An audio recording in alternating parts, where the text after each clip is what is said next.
Alright, now we got some sleep token uploaded. Time for more scary stuff. Today we're doing most disturbing encounters in the woods. Make sure you keep that heat on you. 1 month ago, 1.1 million. Damn, Mr. Nightmare, I see you, my boy. Oh yeah, by Mr. Nightmare. You know, the OG. Subscribe and put the noties on for your boy. He uploaded twice in one day. What? Really? That's crazy. With how popular he is, he did twice in a day. That's damn, cuz. Okay. Respect. Alright, let's do it. Most disturbing encounters in the woods. In 2014, a man named Ethan and his wife Danny were spending a weekend together on Vancouver Island, which they had done Danny. many times before. The couple has a lot of experience on the island and just Danielle? camping in general. Vancouver Island. I'm not calling a fucking female Danny. Uh-uh. No. Absolutely not. That's a man's name. Danny? No. No. The couple has a lot of experience on the island and just camping in general. Vancouver Island provides an optimal camping setting because of its mix of scenic beaches and dense forest. Oh, look at that. The couple had many successful camping trips on the island, until something truly terrifying happened to them on their final outing on the islands. Ethan and Danny were far from any roads or civilization, enjoying the solitude. They set up camp on a beach a good distance from anywhere and kept a fire going. To get to the trail leaving the beach was a kilometer along the beach and 2 kilometers to the road through the forest. The couple had met another camper named Leon from New Zealand, who they ran into earlier that day on the beach. Leon was planning on sleeping in his van, which he parked back up on the road. The couple invited him down to the beach for a fire, and the three shared a bottle of wine, talking amongst themselves around the fire. This is where things started to get a little creepy. The sun was starting to go down by this point, and the trio kept hearing what sounded like female voices from behind them in the bushes dividing the beach from the forest. It wasn't too dark out yet though, so it was still possible that they were just other hikers or campers nearby, or even a group who anchored offshore and the sound was just bouncing in a weird way. All three of them could agree that they were hearing female voices though. On that note, it was getting late and a little dark, so Leon said goodbye and set out to hike back to his car before it was too dark. Ethan and Danny stayed by their campsite and stoked the fire because Danny was starting to get creeped out by the voices, which continued on into the darkness. It sounded like 2 female voices speaking, but whatever that was being said was unintelligible. It sounded to the couple like the voices were not far beyond the tree line now. They stayed up very late tending to the fire, and only when the voices had finally stopped, they decided to put out the fire and go to sleep in the tent. Before doing so, the two had scanned the cove with a flashlight several times looking for boats that could have been the source of the talking, but there was nothing in sight. It was around 3 a.m. when they laid down finally, ready to catch some shut-eye. But about 15 minutes after they... What I don't get, do they keep hearing it, like, late in the night? If somebody's talking behind me, whatever. But after, like, a little while, I'm gonna be like, can y'all shut the fuck up? Or I'm gonna move. I'm not doing that. Like, when your upstairs neighbor in your apartment's making noise, after a little while, you're like, alright, man, shut the fuck up. You know what I mean? Or were they just like, okay. Were you accepting this shit all night? No way. Plus, how do you not find it creepy? When they laid down finally, ready to catch some shut-eye. But about 15 minutes after they laid down, Ethan and Danny heard footsteps in the area around their campsite, over by where the fire was. They came from the direction of the bushes toward the inland behind them, a direction that was not traversable by people. The couple lay there, hoping it was just a bear or any animal, because the only bears on the island are black bears, which usually are very timid around people. Yep. The footsteps went from the fire, then over to the tent, then back into the woods. 5 minutes later, the footsteps came back again to the fire, and now, clear as day, there were 2 female voices talking gibberish very loudly. Their communication was not resembling any languages known to Ethan or Danny, and they seemed to be talking over each other, having what could barely be considered to be a conversation at full volume in the dead of night very far away from civilization without using lights to navigate through the dense brush relatively quietly in a direction that seemed impossible to traverse on foot. The two voices moved from the fire pit area over to the tent, still talking at a loud volume.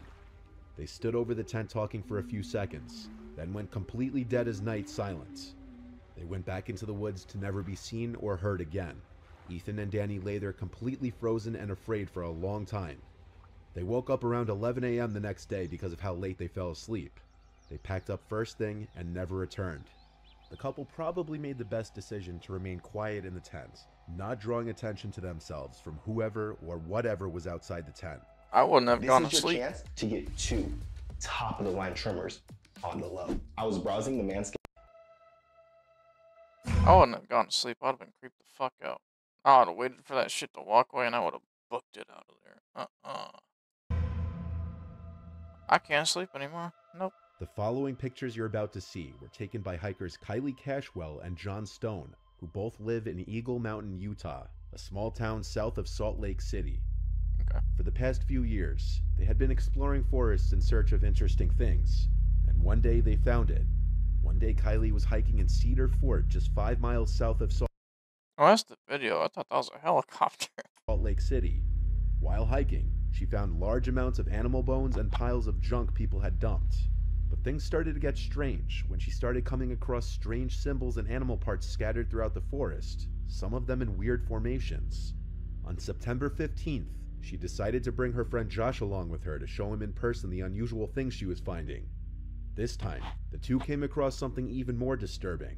On the trail, there was a severed deer head and a pentagram surrounded by deer legs. Disturbing. On the trail, there was a severed...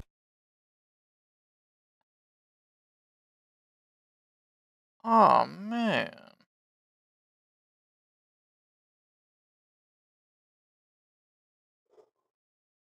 That is severed.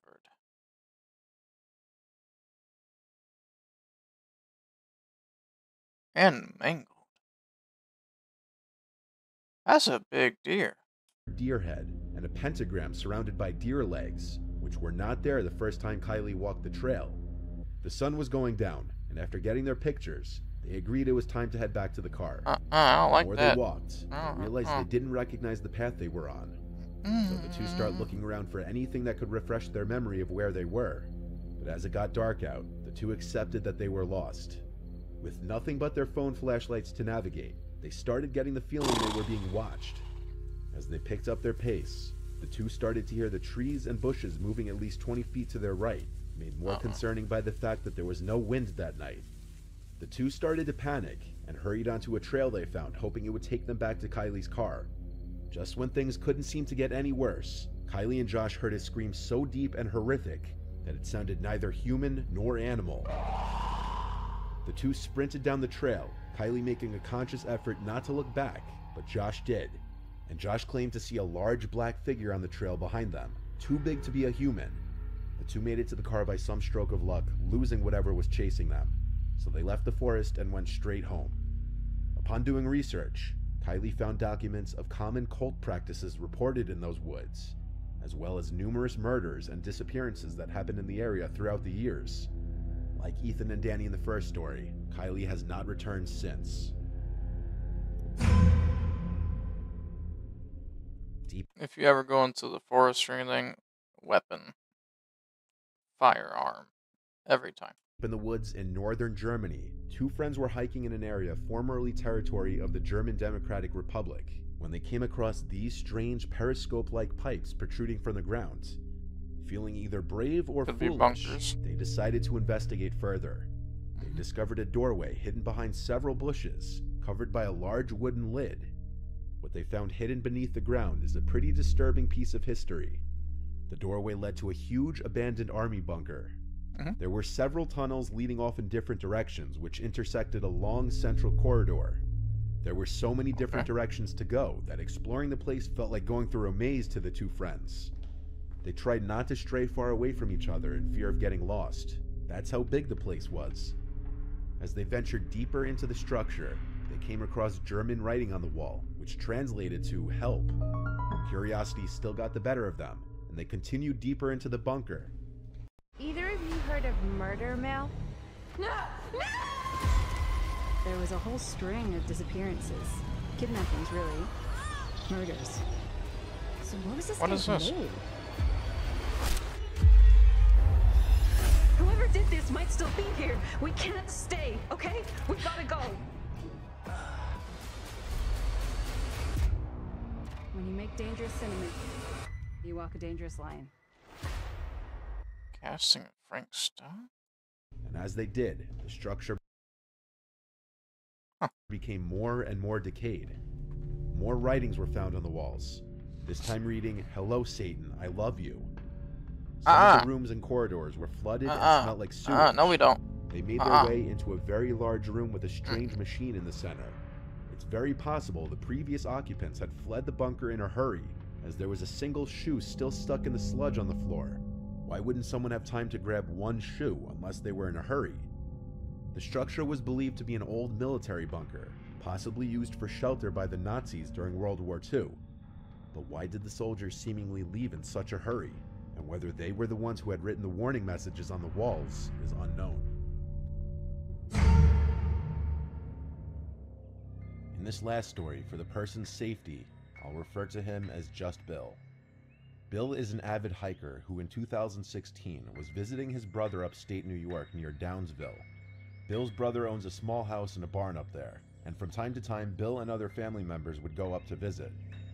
This was in the late fall, and so the foliage was already mostly orange, and more than half of the leaves had fallen off the trees. Bill was hiking a narrow trail which was not far from his brother's place. This trail is in the middle of a very rural area, and it connects from the occasional property to property. So when Bill stumbled across a duffel bag on the ground in the middle of the woods, it was a surprise. The duffel bag looked like it was relatively new. It didn't look dirty as if it had been sitting in the woods for an extended period of time. There was a foul odor emanating from the bag, however, like something rotting inside. Bill assumed the worst, but he knew he had to open the bag to see what's inside in case it actually could have been a person. He was building up the courage to open the zipper to the bag, but before he could, he heard footsteps approaching from off the trail and a voice saying, "That's mine, please don't touch it." A large man in a dirty jacket and jeans was quickly approaching from the woods and grabbed the duffel bag off the ground. The two exchanged looks for a moment. Bill told the man he assumed the bag was forgotten by someone, and the man told him he was storing his kill from his hunt in the bag. Even though Bill isn't a hunter, he knew it's standard to use a cooler for storing fresh kill, not a duffel bag of all things. Yeah. This also wouldn't explain the foul smell so soon, as usually dead bodies only start to smell after a few days, not right after death. So he apologized and continued walking down the trail, with a little more speed in his step. It's likely the man noticed Bill's nervousness, because he heard the duffel bag get dropped on the floor as he was walking away, but as he looked back, he didn't see the man anymore. Bill nervously continued along the trail, taking out his phone to try to call his brother for an emergency pickup by the road, but he didn't have any reception in the woods. All he could do was press forward and avoid crossing paths with that man again. But as he continued on, he kept hearing leaves crunching from not far behind him, and any time he looked back, the coast seemed clear. But eventually, his fear that he was being followed became real. He saw that man following him in the distance in a stalkerish manner, hiding behind a tree. Without thinking, Bill started to run as fast as he could down the trail.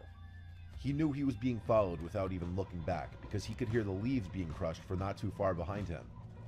Bill came to an abandoned-looking property with overgrown grass, and having grown too winded to continue running, he attempted entry to the old house through the back door, and was able to get inside. Bill hid under a cot in the first bedroom he found, and he heard the back door open again, followed by heavy footsteps moving in a hurry. They went from room to room, and Bill could hear the man's heavy breathing from also being out of breath. The man's footsteps came into the bedroom just for a second and left right after. He didn't look under either of the two cots. Bill heard the back door to the house open and slam shut again, but he laid under the cot for another half an hour, not taking any risks. He only got up when he realized it would be dark soon, and he needed to get to a road to call for help. He proceeded to leave the house and run down the dirt trail by the house that was most likely once used as a driveway, which led him to a road. From here, he eventually hitched a ride with a passing car, who gave Bill a lift back to his brother's house, where Bill would call the local police department and report his encounter. Given the severity of the case, police would show up to the house to get a more detailed description of the man's face, the location it happened, and other information. Though it was never technically confirmed what was in that duffel bag, the rotting smell would already be clue enough. But the fact that the man so intently chased after Bill shows that he was hiding something that he didn't want any witnesses for, Oh, most yeah. likely dumping a dead body.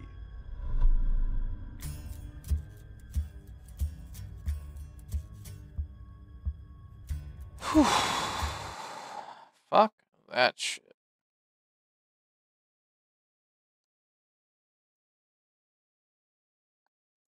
This used to be a deleted video. Oh, for real? Oh. You know, that makes sense. Because his logo right here, his logo looks blurry. I thought that was strange. I was like, huh, maybe he's just been using the same little logo he made for like 10 years, so it's a little pixely. That adds up, though. That adds up. Okay.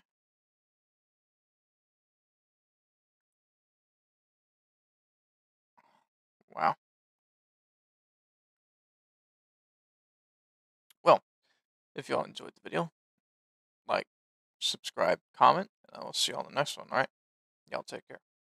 I'm out.